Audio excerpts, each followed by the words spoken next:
ভাই আমি এখানে অ্যাডোবির সাবস্ক্রিপশন নিয়ে অ্যাডোবির প্রোডাক্টগুলো ইউজ করি। তো ওদের ক্রিয়েটিভ ক্লাউড হঠাৎ করে একদিন আমি দেখলাম যে আমার স্ক্রিন রেকর্ড করতেছে, এখানে বারবার নোটিফিকেশন আসতেছে স্ক্রিন রেকর্ড হইতেছে বা পারমিশন চাইতেছে। পরে আমি ওইটার পারমিশন দিই নেই। পরে আমার মেক আবার রিসিভ দেওয়ার পরে আমি এবার পারমিশন দিয়েছি স্ক্রিন রেকর্ডের, কিছুদিন আগে, গত 2-1 দিন হয়েছে। তাও স্ক্রিন রেকর্ডের পারমিশন চাইতেছিল এখানে বারবার, তা নাহলে আবার অন হয় না, অনেক কিছু একটু ঝামেলা করতেছে।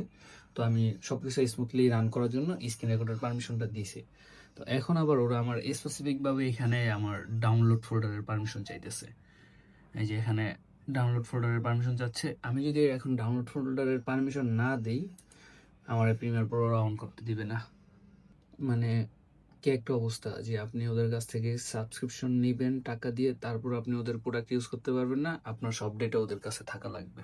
তো এই জিনিসগুলো কি আপনারাও ফেস করেন নাকি আমার সাথে হইতেছে বুঝতেছি না, কারণ আমি এর আগে উইন্ডোজ ইউজ করছি যত বছর, তখন আমি এই টাইপের কোনো কিছু ফেস করিনি। তো এখন যদি এই টাইপের কিছু ফেস করতেছি, তাহলে তো আমার মনে হচ্ছে আমরা পাইরেসি করে যেগুলো ইউজ করি ক্র্যাক করে ওইটাই ভালো।